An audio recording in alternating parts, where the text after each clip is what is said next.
Hey, so everybody's heard some wrongly the true verses the love of money is the root of all evil.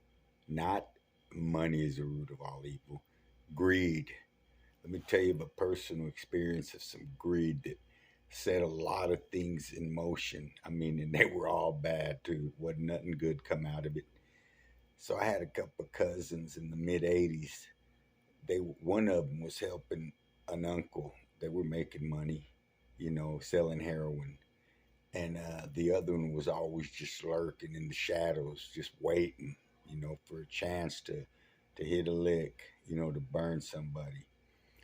So finally, that chance came, and my uncle was making Ephraim. He was making 25, 30 grand a week. It wasn't nothing, you know but it wasn't all his. See, there's some people in Mexico, and that money belonged to them too.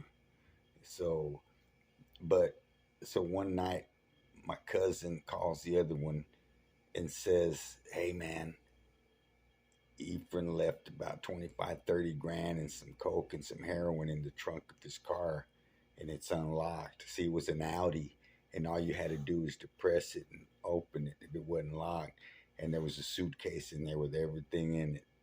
So sure enough, that other one sneaks over there through the alley, walks over there, gets it, and leaves just that quick, you know.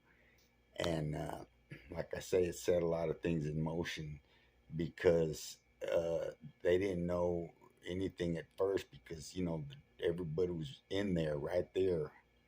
But and then how much time I got here? Oh, I got a few more minutes.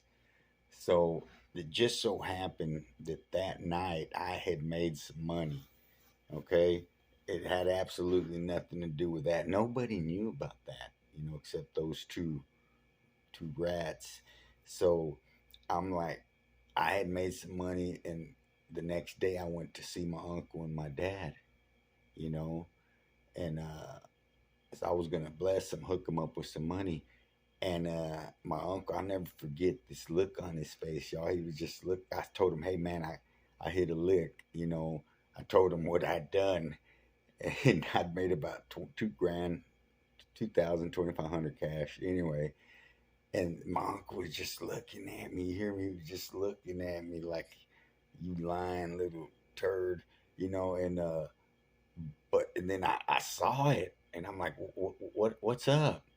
And he's like, "Ephraim knows." And I'm like, "Ephraim knows? Ephraim knows the dude I jacked? Is that what you're saying?" He goes, "No, man. Ephraim knows y'all stole that money from us." I'm like, I said, "You know what? I don't know what you're talking about, man. This is mine. I don't know what y'all talking about. And I don't know if they believe me or not. Probably not, you know. But because I had it was all hundreds, and apparently they'd got my uncle for about 25, 30 grand, and it was all 20s and hardly no 50s. It was just 20s and hundreds. He preferred the hundreds especially, but so they didn't believe me. You know, now the word gets around.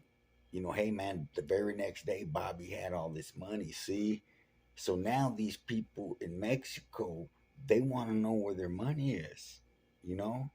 So they say, "Hey, well, he got ripped off." And the next day, one of the nephews had some money. So here we go.